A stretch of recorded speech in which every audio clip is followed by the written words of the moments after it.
Okay. Uh, so a friend of mine sent me this.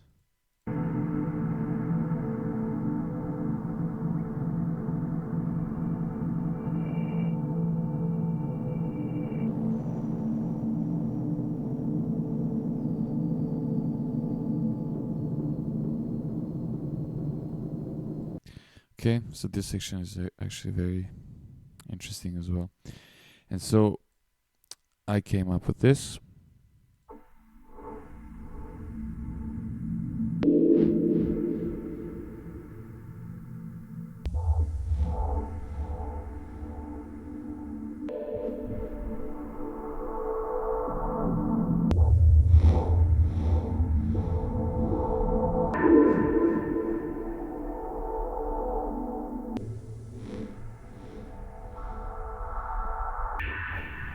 All right. So he sent me this larger thing, which is around 90 minutes long. I listened through it, and I like the not ironically, but the end part was something that caught my ear. Okay, and so I literally took this one, and let me disable everything so you can hear it, see it clear.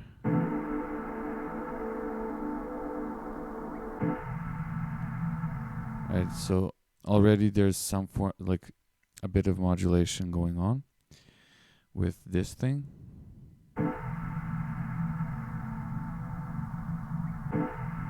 Right. All right, so I took this part here that I liked, and I put it into a simpler, set it to one-shot mode, and I played the pattern. So I like a thing that I wanted to make right is the looping point for, as you can see, it's not really on grid, so I didn't put it here manually, but I wanted it to like loop.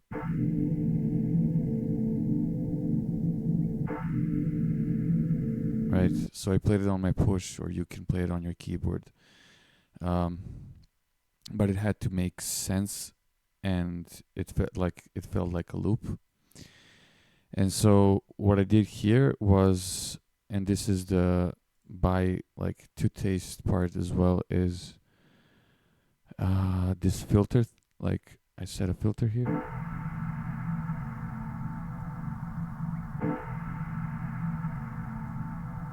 So I set it to like the morphing thing.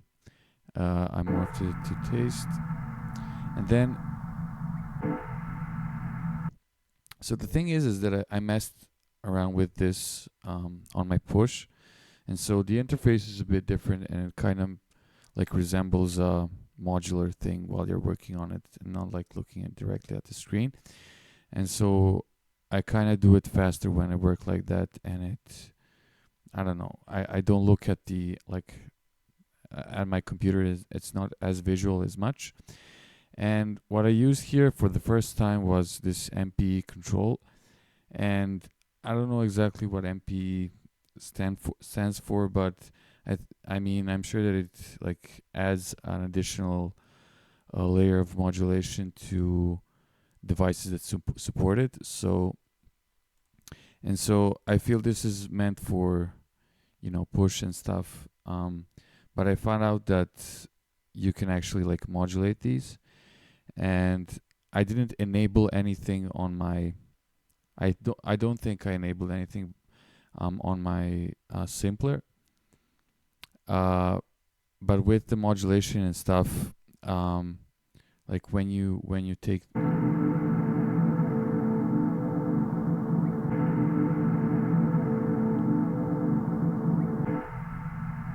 right, so it does it automatically. And I took 3 LFOs here.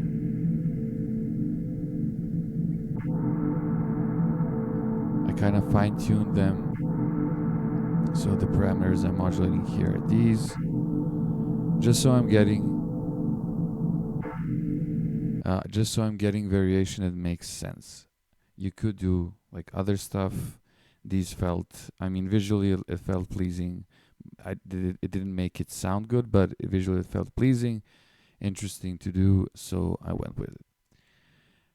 Later on, okay, so let me enable these, and these I used additional plugins with these that sound good, so you could recreate them with, only Ableton, but these have like specific timbres that just feel right to me. So here, right, without it, I actually pushed up, so you can see here that I'm dipping down the mids part, but I'm getting the output level almost to the value of what I did here. And so as Tom, as you can see, was using analog stuff, right? So it's playing the same sample, but sometimes it gives me like dips here and interesting stuff on the top end, and you can hear the cool part of analog stuff is the right. Sometimes it will give you out these, and those are important. And so yeah, and the cool thing about analog stuff is that the wiring and electricity or whatever gives out this like pleasant, I mean, we all say it like warm, but like pleasant sound that you can add artificially through, and you might get good results, but it's probably easier to go. So here, this is probably the thing that's filtering it, like making it sound filtery the most. So if I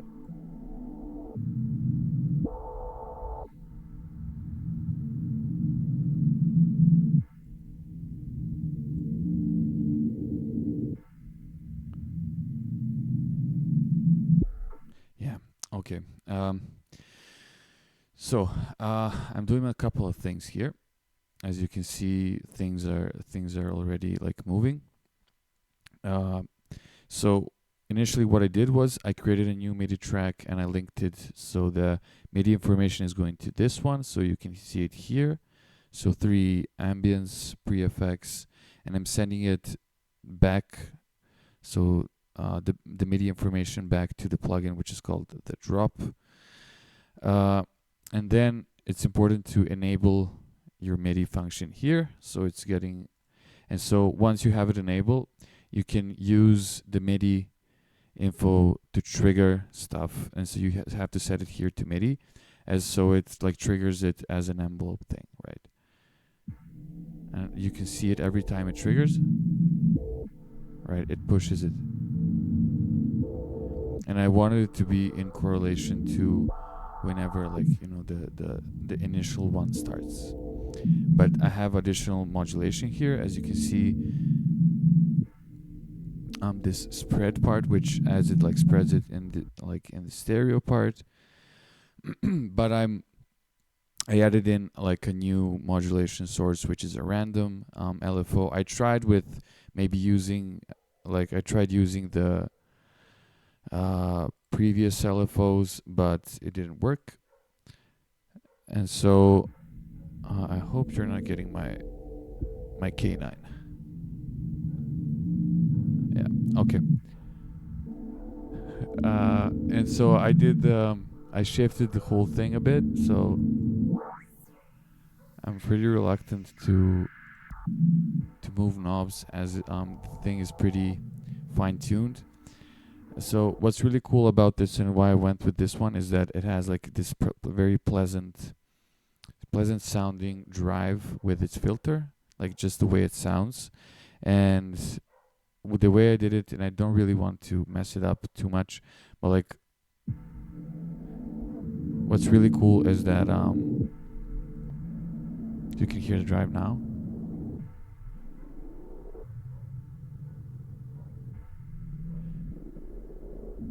It's subtle, but the situation here was I was working like with it being overdriven the whole time, even though I'm not pushing it with like the low pass here, but I enabled the additional high pass filter, but the drive is set to pretty high.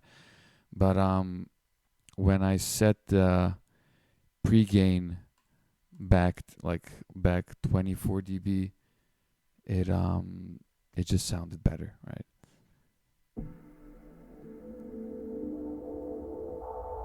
So we have that.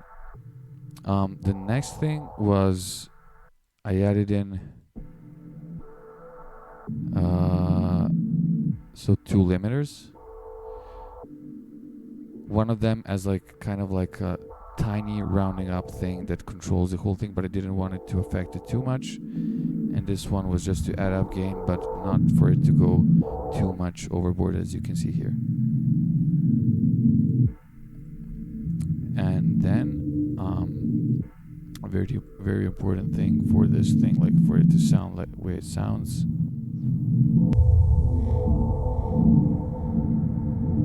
Right? So Valhalla's Uber mod. Uber. The thing is, so it's set to the initial mode, synced up to 8 notes, whatever, and the mix and all the good stuff is set to this. And what I did was I set the width to 0, as like the whole thing was already pretty wide, and this felt like a maybe counterweight to it. I enabled the, I think it's diffusion. So it kind of gives it like, it sounds that it's in a space, like rounded up as like kind of a reverb rather than like a dry signal. But what's giving the signal the pingy part, right, is when you go to the warp mode and then you go with the speed part. The thing is, it's getting automated, so I linked my automation, so my LFO, to the speed, and when you trigger it like fast, it shifts through its pitch, and it sounds good with this thing. With the final part,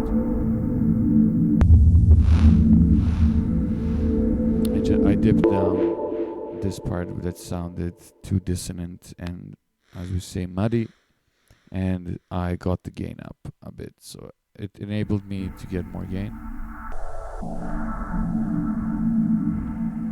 And yeah, dip down the gain so I could send it, even though like